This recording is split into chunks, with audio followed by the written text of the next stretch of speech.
mean, I was in a very abusive marriage. I was at the lowest point in my life ever. And I tried so many different conventional and alternative therapies. Nothing worked. And then I found out about this monastery that was only about a 3.5 to 4 hour drive away from where I was living. And we got snowed in. Namaste. I am a big lover of meditation.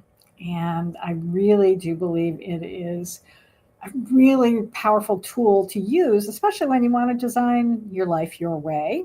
And that's why I'm excited to talk with today's guest, who I believe feels the same way. We'll get into that, but I think so.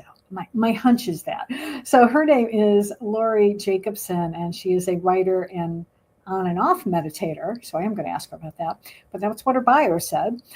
She's also a certified health coach, and she is fascinated by the Buddha's teachings. She has authored a monthly wellness column for the publication Our Town. She created and facilitated the Healthy Living program for Somerset Hospital and developed and hosted the segment Cooking for Health on WJAC TV. And what also really connected me with her is that she's the author of a book called Unexpected Awakening, 22 Days at a Buddhist Monastery Freed Me from Abuse. So without further ado, we're gonna get into all of that, I think, in just a second. So let me welcome you, Laurie, to our show. So welcome. So glad you're here. Thank you. Thanks for inviting me.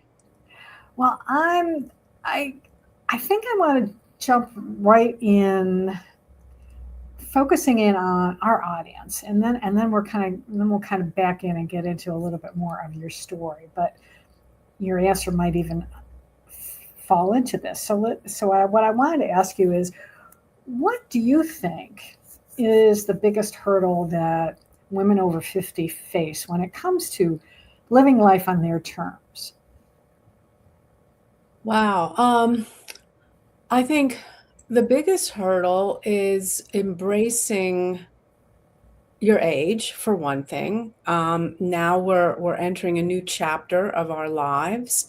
It can, well, and it is different than youth when you're finding yourself and having fun and exploring, and that's one phase. And then perhaps you'll get married or have a lifelong partner, and that enters into more responsibilities, plus whatever work you're doing. Kids come into the picture. And then by age 50, you're almost like, well, I'm getting close to retirement. Maybe the kids are out of the house, and what next? What's next? Or you're looking for, I mean, I'm retired right now, so that was a big hurdle for me. Like, what do I do now with my life? And then you realize, you have freedom to, as you say, design your own life. What am I, when I get up in the morning, what's my mission? What gets me out of bed? And a lot of times it's really tough to find that purpose, that sense of purpose, and takes a little reflection and inner work to see, well, what brings me joy, what brings me pleasure, and how can I structure my life, my new life, around that. Well, I appreciate that answer, because yeah, it is. It can be challenging, and I think one thing I also want to just let our audience know too, because I've experienced this myself, is that purpose can change. It could, at any time. It's like it doesn't matter. So just be aware and be open to that, and know that that's also, I think, the beauty of this time of life, is that we can, okay, yeah, this was, I thought that idea was going to pan out, but you know what, maybe I'll go in this direction instead. Yeah, And because it either no longer serves you or, but you mentioned the big word, change. I mm, mean, you know, life is change. Everything changes. And and the other big word you said was being open to it, for sure. mhm. Not pushing it away if change is going to happen, and we can embrace that. Yeah, absolutely. It's not always pleasant, and, but I always hold on to the mantra: "This too shall pass. This too shall pass." I've had to do that this week, in fact, because this week was not the most pleasant of weeks for me, and thankfully it passed. So I'm just in time for this interview today. So perfect timing. So I want to go back because I was doing a lot of reading about you and all the different things that you've been doing. Now, I guess I want to figure out, and if you can maybe give me the timeline on here, because you wrote this book, I guess recently, right? Within the last year or two, a couple years or Well, something. well, I've actually been writing this book for 20 years. Oh, okay. I You mean, got it published recently. yes, I published it last March, but it's been a long process of fits and starts, because the incident that I'm writing about was just a portion of uh, my 42nd year on this planet. So when I was 42 years old, I took this slot of what happened to me, and now I'll just say senior. I won't. I'll say I'm in my early 60s, and but it took me that long to. And you know what? Sometimes I think that was a good thing because it gave me more perspective, Mhm. looking back, and seeing it a little with different eyes. Yeah. So so let's yeah, the title of the book is, or the subtitle, I should say, is 22 Days at a Buddhist Monastery. So, as someone did who did a what was that, a 10? I did a 10-day retreat, silent retreat. I don't know if yours was silent or not, but let's start. I'm really curious about that. So, what prompted you to spend 22 days at a Buddhist monastery? Let's start with that. Right. Okay. What in your life caused you to do that? Well, as I explained in the book, I mean, I was in a very abusive marriage. I was at the lowest point in my life ever. And I tried a lot of different things to get to help me feel better, to get me unstuck, to lift me out of depression. I tried so many different conventional and alternative therapies. Nothing worked. And I was always interested in the Buddhist teachings, and I was always interested in meditation. And I found out about this monastery that was only about a 3.5 to 4 hour drive away from where I was living at the time. I was living up in the mountains of Pennsylvania, very isolated, which made it even more difficult being in that abusive relationship. But I just thought I got to do something. Why not try this? And it was a silent retreat. And the initial retreat was only supposed to last about a week. But what was really cool and ended up being a blessing was we got snowed in. I'm out in the mountains of West Virginia in this monastery, and they told us a snowstorm was coming about halfway through the retreat. And they said, well, if you really have to be someplace, you better leave now because we don't know when you're going to be able to get out. And things were starting to happen for me. Mhm. And I just said, I'm sticking put. I am staying. I want to see this thing through. So I stayed throughout the snowstorm. We all manned the snow shovels, and eventually the plows reached us. So, but that retreat with the snowstorm I was only there about 15 days. Mm. But, and a fantastic transformation happened at that point, and I thought I could go home and everything would be all right. But I certainly shortly discovered it wasn't all right. And then I just was drawn back to the monastery a second time for a second retreat. So all told, the total time I was there before I really was able to free myself was 22 days total. Wow. Well, let me ask you, because I know the one that I attended didn't, it was, silent retreat. You did have an opportunity where you could once a day talk to some of the leaders if you really needed to. And I had met a woman that very first day, and she was like, I don't know if I'm going to make it. And she took advantage of that, being able to speak every day. She went out like after lunch and talked to them. And we also weren't able to, they said not to journal. So it was really just spending time with your own thoughts for that entire time, doing a lot of meditating, but also then just quiet time, either in your room or walking around. You probably were not walking around that much since it was dealing with the snow. I was there in a little bit better time of year. It was one I went to was in Georgia. So was it a similar situation for you? Was it that they really encouraged you to just be alone with your thoughts? Well, certainly, the silent retreat does, induce that for sure. They did have optional interviews. You could sign up for an optional interview with the monks or one of the monks. Yeah. And, if you felt like you had a question or you needed to talk to them. So I did sign up a couple of times for an optional interview. Yeah. And in terms of taking notes, yes, you were discouraged to take notes, but when I was back in my room and, like I had something really big come up, Yeah. I would just I cheated, if you want to call it that. I don't know, whatever you want to call it. But I did, or if I had a question, or if like, I remember in the book I wrote down, I had a lot of fear coming up. Oh my God, when I first got there, I had all this fear coming up.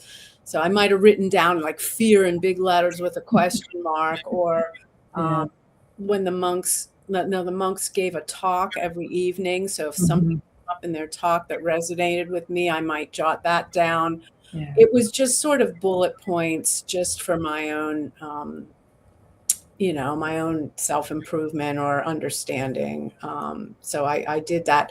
And the only other time you were allowed to talk was what we always had to sign up for a chore to do. We had a job. And my job, I had two jobs, but one job I had to coordinate with somebody else so you could sort of talk to them. And one time I was helping in the kitchen, so of course you had to talk to the cook. Yeah.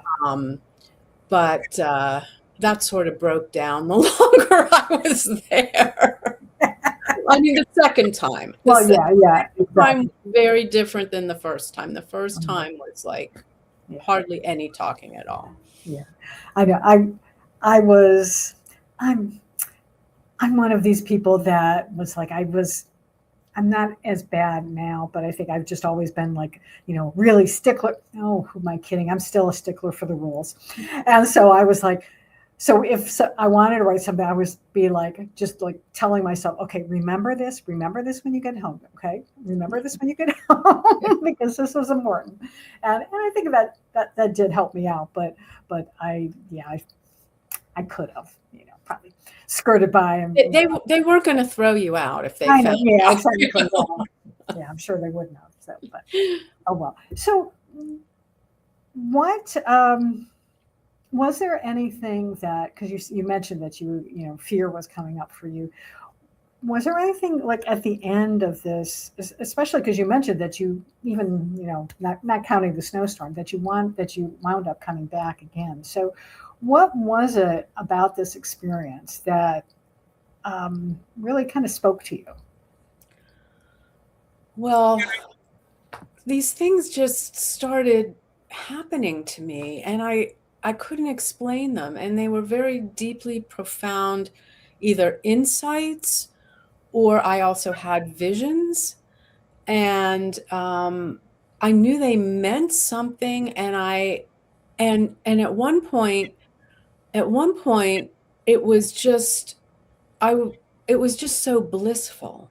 I had these insights that caused so much bliss that, I mean, you just want it to last forever, because you get to this point, if you meditate enough, and I'm not saying this will happen to everybody. I was just so lucky it happened to me, was that you get so entrenched in the present moment and paying attention that you become this non-judgmental observer.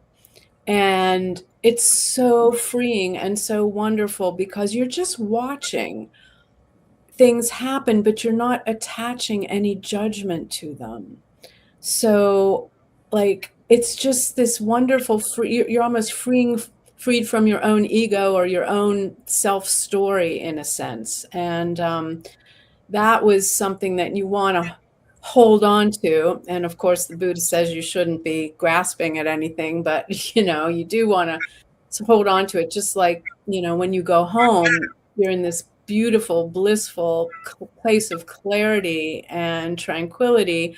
And you just want to hold on to it. You want to just, be able to feel like that forever. But you can't, because you're back in the real world, and you have the real world responsibilities and stresses and fast pace, and that's why it's important to try to at least keep up with your meditation practice. Mm. Well, that brings me to my next question, though, because in your bio that you sent me, it said on and off meditator. Right. So what's the story behind that? Well, I tend to be pretty hard on myself. My husband he's like, why are you beating yourself up so much? I think a lot of us do that. We think, oh, I should be doing this, or I should be getting this done, or I didn't, like you said, I didn't cross this off my to-do list. I was supposed to do this today. And we beat ourselves up. And although I know the value of meditation, and I've been there and I've experienced a very lengthy meditation centers, and that includes sitting meditation and walking meditation. Mhm.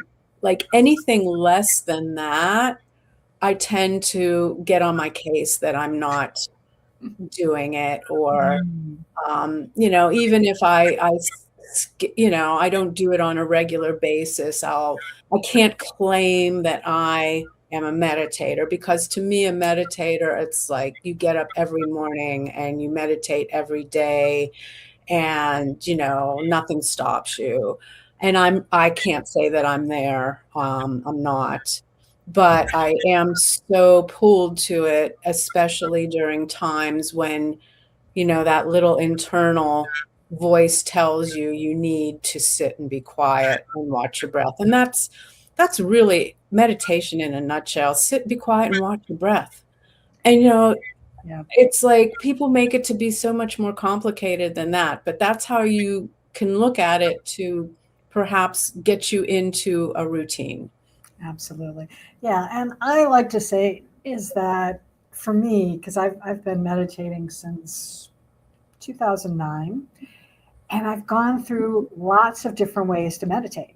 Mhm. So it's like it just you know I may spend 1 year or more years doing it a certain way. And actually, for a long time, I was using a program called Holosync that I would listen to, and I did that for years and years. And then I probably got bored of it, and tried to figure out some other way to do it. And then I did this Vipassana style meditation when I did the retreat. I did that for a while, and then now I've just decided that for me, meditation is my non-negotiable, but it doesn't mean I love sitting for like a half an hour or an hour, even sometimes meditating, but that's not practical every day. So Right. I will spend at least say 10 or 15 minutes, or maybe even only 5 minutes, especially if I'm like, maybe I had to go on an airplane, I've got to fly somewhere, and it's like, I've got to leave early in the morning, got to drive to the airport for an hour. It's like, okay, I'll do 5 minutes. Let me just at least do 5 minutes. And I can, and that's it. And it can just be sitting still. It doesn't have to be a big deal.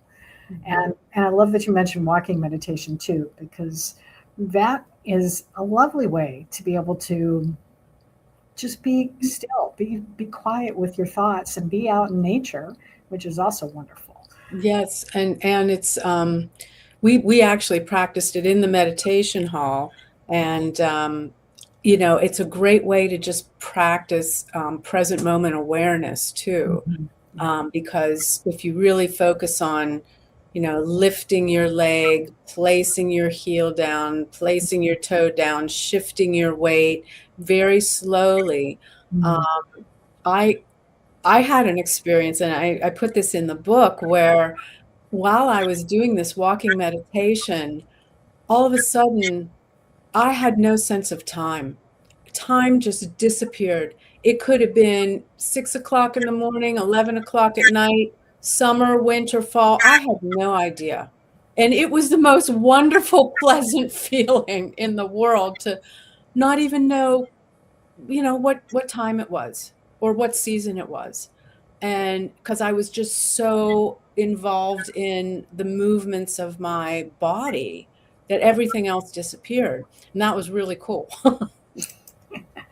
Oh, yeah, definitely. Yeah, and I love those times when I've meditated. Sometimes and I think that it's only been a few minutes and it was a lot longer, or sometimes I thought it was a lot longer and then it was only a few minutes. So it's a And really cool thing. it is. And one of the lessons I remember, you know, learning from the monks is that, like, well, in books, you'll learn this from too, is that meditation is going to be different every time. Mm. And have no expectations, and don't feel as though, try and say, oh, that was a good meditation session or that was a bad meditation Right. session. And, oh, I'm not making progress because I didn't reach that, like, pleasant space. It's just Mhm. all a practice. It's just, remember, it's just a Mhm. practice. And I commend you from, it being non-negotiable, even 5 minutes. It can be so grounding and restorative, and Yeah, wonderful. yeah, yeah. Good And for you. I've only had, well, thank you. And I've only had this one moment of pure bliss. And it was during that Vipassana meditation. And after I'd been sitting there for, 2 hours, and it was like all of a sudden it was, yeah, it was like bliss. And it lasted three or 4 seconds, I think, it did not last long. And it was like, oh, wow. Okay. That was cool. Yeah. All right. Can't have Well, that attachment to it, but boy, it was really nice while it lasted. yeah, yeah, and, I would encourage people, like, to of certainly, have a little basic meditation practice at home, but, if you wanna go deeper, if, you can go on a retreat Mm, yeah. and see, because that's gonna afford you the time to do these longer silent meditations. But I would also caution, don't go in with expectations. Don't go into, like, Right. chasing bliss or Yeah. Yeah. or chasing anything. Yeah. But the nice thing about the Vipassana meditation, which is the type of meditation that they practiced at this monastery, this was a Theravada Buddhist monastery, Yeah. is that, you know, sure, you'll have maybe some blissful moments, but you'll also gain insights. And I had a couple of very profound insights that Mhm. really, those can last. I Yeah. mean, those are lasting, feelings, impressions, perspectives that you can have forever. Mhm. And that was a big turning point for me, is having these insights, and that you can gain that from longer meditation centers. I mean, sessions. Yeah. Yeah, absolutely. And one of the things that I found, which is the reason why I keep up my meditation practice, is that I get wonderful insights or ideas for things. I mean, the idea to write my book came while I was meditating. So that's one of the reasons why I keep it up, because you never know when something's going to pop into your head, and it's a really worthwhile practice. So I encourage everyone to at least explore it, and try different things, and know you don't have to stick with the same thing all the Yeah. time. Yeah. Yeah. I mean, you try different types of meditation, see what resonates with you. But I will say also that, there are people that approach meditation strictly for stress relief. Oh yeah. Fine, and Yeah. that's perfectly fine. But, if you do want to go deeper, you can, to gain these insights, or as your program says, you can change your life. Hmm. You can, have these insights that have a profound effect on you, that make you make a decision that maybe you wouldn't have made before Right. you had that insight. Absolutely. Which brings me back to the other point, is that I've talked about this on the podcast before, but I would love to get your perspective. That what is the importance of stepping outside of your comfort zone for you? What does that It's mean to you? it's in my life, it's it's just almost something you have to do if you want to get someplace else. We can hum along and do the same old things, and enjoy our life. And I'm not saying there's anything wrong with that.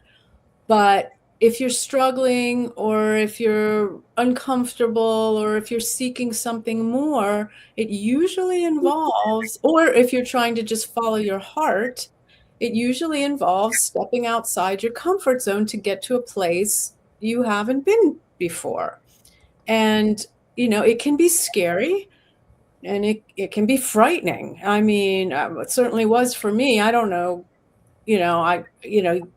let's say you have to have a bit of courage, and you got to have courage to break out of any uncomfortable situation. And you have to be willing to, as you said, be open and try something new. I mean, when I was struggling in that abusive marriage, I mean, I just was trying all these things. I was so desperate to feel better. And I did, I, I did Reiki, I did acupuncture, I did some counseling, I didn't really want to do medication. Like, everybody kept pushing me to do that, but this was back in the day when they didn't really know a whole lot more about the effects of certain medications. But, you have to keep putting out the effort to get to where you want to be. And that usually includes doing something different. And you just gotta say, okay, I can do this, and have that find that courage. And eventually that led to me, leaving this terribly abusive man, and being able to say goodbye. I'm not doing this anymore. Hmm. Because I don't think, people realize, who haven't been in toxic relationships, how stuck you can get, and how difficult it is, Hmm.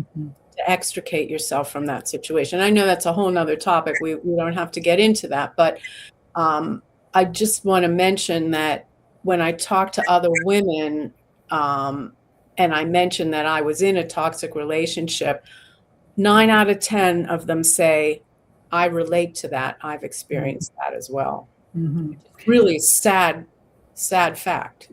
Yeah, it's true. And I I'll just say this, because I don't necessarily need you to go into details, but it can be, there's all different kinds of abuse too. There can be physical abuse for sure. You definitely need to try to get out of it as quickly as you possibly can. But there's also mental and emotional abuse, and that can be a little more stickier, because I know for me, I sort of grew up with that, and so then didn't realize that, oh, okay, I don't even really want to be that hard on my husband, who I don't live with. Um, wasn't exactly abuse, but it wasn't. Respectful. Yeah, yeah, in a lot of ways, and that's why I love him, good guy overall, and I know why I married him because he was very similar to the mother that I grew up with, and so that's why Why do we do that? I know. Well, it's these lessons, I and did it too. until we learn them. Right. First time around is learning. Second time around is like, yeah, I know I don't want that.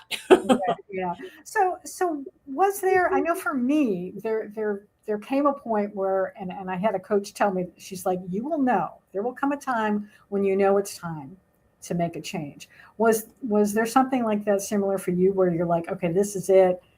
It's the old movie Network. I'm mad as hell and I'm not going to take it anymore. Was there that kind of Well, I moment? would say that to myself every day. Hmm. I would say I would say, I can't do this anymore. I'd be crying on my bed. I can't do this anymore. At one point, I did initiate divorce papers, Hmm. but then, he comes to you, oh, give me another chance. I love you so much. I'm going to treat you like a queen, blah, blah, blah, blah, blah, Hmm. and you fall for it. Yeah. But it definitely, I mean, the overall category of abuse is emotional abuse. I mean, everything falls under that. And that's mostly, thank God I didn't really have physical abuse, but I had terrible emotional and verbal abuse. And that will wear down your soul, your spirit, your self-esteem. Everything that makes you is gone. I mean, it just disappears. And so it makes it very, very tough to regain that and to be able to get to that level where you can make the decision to leave, because you've been so worn down by this man who's pretty much criticizes you every day, tries to control and manipulate you. And we as women, initially, if we don't really recognize it and deal with it initially, when we start to see the red flag, we can get really sucked in, and it's harder and harder to leave at that point. Hmm. So, do you think the meditation work that you did, do you think that was helpful then in being able for you to be able to finally say, okay, I'm going through with this time. I know I've wanted the divorce. Now I'm definitely going to do it. It was the key.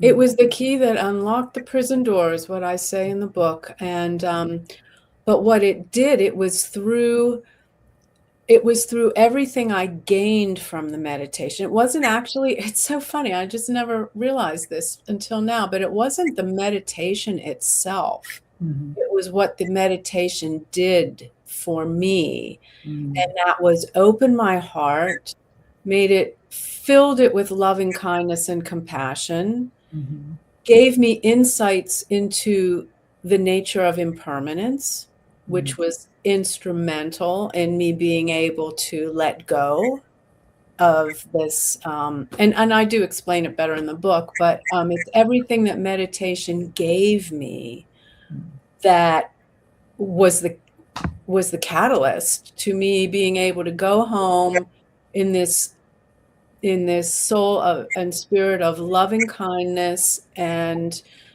bliss and compassion and self-awareness and clarity, Mhm.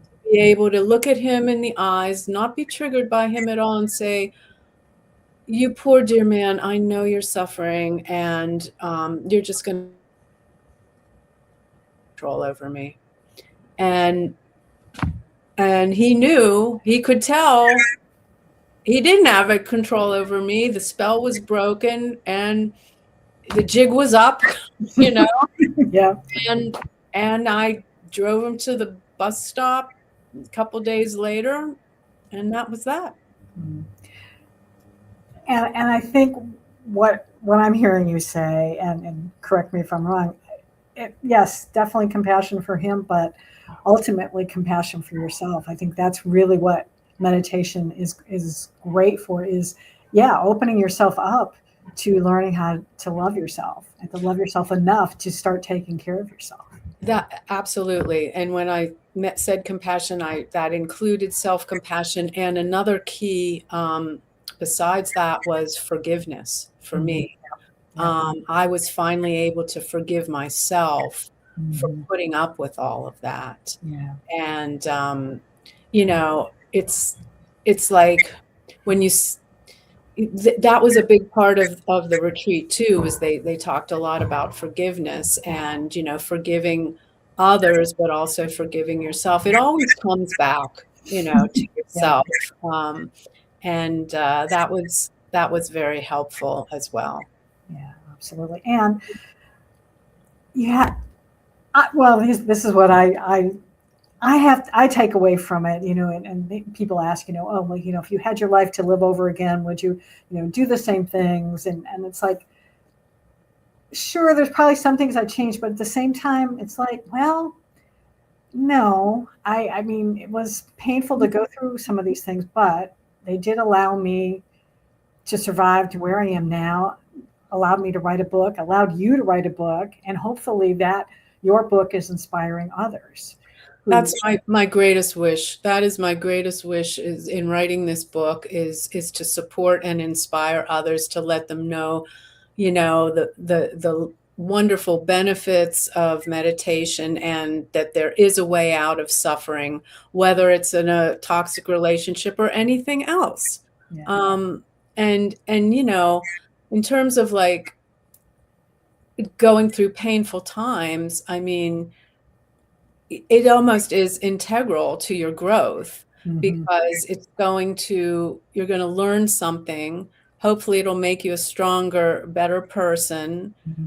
And, if we only had pleasure in our life and we never knew pain, that wouldn't be a very fun life. Uh, Yeah, not for the only in a very short amount of time, and then you get bored. yeah, exactly. So we can, it just really will hinge on, your attitude and your mindfulness and your mental, um, perspective on, you know, on the pain, like you say, like, the pain will pass, Mm-hmm. because everything passes. I mean, everything, like, and I noticed that so much in the walking meditation, that became so clear, is, everything arises and passes away. Everything arises and passes away. And then you get this wonderful sense of impermanence. And if you know that nothing lasts, even my awful, awful marriage, it wasn't going to last, I could let it go. Then when the pain does come, you can deal with it a little bit better. And just trying to tell yourself, yes, it's painful, like recognize the pain. Maybe, come up with things. Well, how can I mitigate this pain? But knowing that it's not going to last, and you'll get through it, and you'll be probably better off, maybe a little wiser, having gone through it. Yeah, yeah. I'm in I study something called the Gene Keys, and going through a retreat, online retreat right now, and their big thing they've been talking about is allow, accept, and embrace, and it is specifically about allowing these, um, the parts of our lives that, or the parts of ourselves, even that, the shadow sides, or the, parts that you maybe not always are thrilled with, but as you say, just kind of allow and make peace with it. Anyway, Yeah, and just, you're absolutely right, because when you accept, okay, I'll go to the accept part. You accept, and that way you don't struggle against it, because the struggle is what's going to create more emotional pain for you. So, the acceptance is so important. And oh my God, if you can get to embrace, you're doing really well. yeah, I know. Yeah, exactly. That's definitely the highest part. And yeah, well, I'm still working there, working my way towards there. We're all a work in progress. Oh yeah, yeah, absolutely. If people, the women out there listening to this today or watching, could take just one thing from your message today, what do you hope it is? Wow. What's my one message? Be who you are. Don't be afraid. Think out of the box. On my website, I just, my little sub thing after my logo is be brave, think out of the box, and love with all your heart. Wise words. I like that. Very good. Very amazing. And that also is a good segue. So what is your website? So if people want to be able to learn more about you. Where Sure. My website's basically my name. It's Laurie S. Jacobson. S stands for my middle name. So it's www.lauriesjacobson.com. You'll find information about me, about my health coaching, about my book. There'll be links to buy my book on Amazon or buy directly from me. I also have a blog. You can check out my blog posts on my website. And if you'd like to sign up for my monthly newsletter, I don't bombard people with emails. Just once a month, I try to send out a little newsletter. If you sign up for that on the website, I'll send you my free 24-page guide to health, and it's called Building Your House of Health. All right, excellent. Well, I'll have that in the show notes, and then also, so make sure if you're listening to this that you do check out the show notes, especially for the correct spelling of Laurie's name, because that's one of those names that you can spell lots of different ways. That's so correct. She spells it Laurie, and then the letter S, and then Jacobson, and that's SON. So just at the end, because again, there's lots of ways people can spell things. So thank you for that. That's so true. Well, I really do appreciate you being with us today and sharing your experience of meditation. Hopefully we've inspired some folks to at least think about it if you haven't started a practice, but and again, remember, it's a practice. So, the only way to get to Carnegie Hall was to practice. So, Right. No pressure. Right? Just practice, Yeah. Well, Gloria, thank you so much for having me. It's been my pleasure. And I do want to thank all of you for watching and for listening today. And I really do hope that you got as much value out of our conversation as I did. And I will be back next week with more ideas on how you can make this chapter of your life your best one yet.